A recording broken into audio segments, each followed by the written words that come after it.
तीन शिरी सहा हात तया माझा दंडवत. श्री स्वामी समर्थ. नमस्कार स्वामी भक्त हो, स्वागत आहे तुमचं पुन्हा एकदा नवीन व्हिडिओमध्ये. या व्हिडिओचं शीर्षक आहे संकट निवारण उपाय. त्याआधी व्हिडिओ पूर्ण पहा आणि चॅनलला सबस्क्राईब केलं नसेल तर आत्ता सबस्क्राईब करून घ्या. चला व्हिडिओला सुरुवात करू. श्री गुरुचरित्र अध्याय 14. अचानक आलेल्या संकटातून मुक्तता करणारा प्रभावी अध्याय. प्रस्तावना आणि महत्त्व. अनंत कोटी ब्रह्मांड नायक भक्ताभिमानी श्री दत्तगुरु महाराज आणि श्री नृसिंह सरस्वती महाराजांच्या चरणी साष्टांग दंडवत. श्री गुरुचरित्र हा ग्रंथ म्हणजे केवळ शब्द नसून ते चैतन्य आहे. या ग्रंथातील 14वा अध्याय हा भक्तांच्या जीवनातील घोर संकटे दूर करणारा संकटमोचक अध्याय मानला जातो. ज्यावेळी मानवी प्रयत्न थांबतात, बुद्धी काम करेनाशी होते आणि चहूबाजूंनी संकटांचा विळखा पडतो, अशावेळी हा अध्याय भक्तांना अभयदान देतो. सायनदेवासारख्या निष्ठावान भक्तावर आलेल्या मृत्यूतुल्य संकट श्री गुरूंनी कसे निवारले याची ही अद्भुत आणि प्रेरणादायी गाथा. चला तर मग या अलौकिक अध्यायाचा भावार्थ जाणून घेऊया. सायनदेवाची अनन्य भक्ती. कडगंजी नगरीत राहणारा सायनदेव नावाचा एक ब्राह्मण श्री नृसिंह सरस्वती महाराजांचा निस्सीम भक्त होता. तो नित्य नियमाने श्री गुरूंची सेवा करत असे. श्री गुरूंचे त्याच्यावर अफाट प्रेम होते. भक्ताची श्रद्धा किती असावी याचे उत्तम उदाहरण म्हणजे सायनदेव. तो प्रपंचात राहूनही त्याचे मन नेहमी श्री गुरूंच्या चरणी असायचे. एकदा श्री गुरु गाणगापूर क्षेत्री वास्तव्यास असताना सायनदेव त्यांच्या दर्शनाला आले. त्यांच्या चेहऱ्यावर भक्तीचे तेज होते, पण नियतीच्या मनात काहीतरी वेगळेच होते. त्याला कल्पनाही नव्हती की लवकरच त्याच्यावर एक भीषण संकट येणार आहे, जे त्याच्या निष्ठेची परीक्षा घेणारे ठरेल. क्रूर यवनाचे बोलवणे. त्या काळी दक्षिणेत एका क्रूर यवन राजाचे शासन होते. तो ब्राह्मणांचा द्वेष करी आणि दरवर्षी एका ब्राह्मणाचे बळी घेत असे.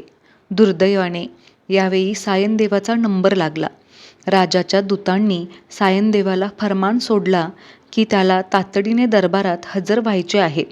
हे ऐकताच सायनदेवच्या पायाखालची जमीन सरकली. त्याला माहीत होते की राजाकडे जाणे म्हणजे मृत्यूच्या दाढेत जाण्यासारखे आहे. कुटुंबावर दुःखाचा डोंगर कोसळला. सायनदेवाला कळून चुकले की आता मानवी शक्ती त्याला वाचवू शकत नाही. त्याने ठरवले की मृत्यूला सामोरे जाण्यापूर्वी आपल्या आराध्य दैवताचे श्री गुरूंचे दर्शन घ्यावे. श्री गुरूंकडे धाव. सायनदेव व्याकुळ अवस्थेत श्री नृसिंह सरस्वती महाराजांकडे धावत गेला. त्यांच्या चरणी लोळत घेत त्याने आपली व्यथा मांडली. महाराज, या क्रूर राजाने मला बोलावले आहे. आता माझा अंत निश्चित आहे. माझ्या पश्चात माझ्या कुटुंबाचे काय होईल असे म्हणून तो ढसाढसा रडू लागला. भक्ताचा टाहो ऐकून करुणाकर श्री गुरूंना पाझर फुटला. त्यांनी सायनदेवाच्या डोक्यावर मायेचा हात ठेवला आणि त्याला धीर दिला. श्री गुरु म्हणाले, सायनदेवा, तू घाबरू नकोस. जो माझ्या चरणांचा आश्रय घेतो त्याचे काळसुद्धा काही वाकडे करू शकत नाही. तू निर्भय होऊन त्या राजाकडे जा. अभयवचन आणि निरोप. श्री गुरूंनी सायनदेवाला एक विशेष अभयवचन दिले. त्यांनी सांगितले की तू त्या यवनाकडे जा. तो तुझे काहीही अहित करू शकणार नाही. उलट तो तुला सन्मानाने परत पाठवेल. सायनदेवाचा श्री गुरूंवर पूर्ण विश्वास होता, पण मानवी स्वभावानुसार मनात थोडी धाकधूक होतीच. श्री गुरूंनी त्याला आपल्या हातातील प्रसाद दिला आणि सांगितले की जा, विजय तुझाच आहे.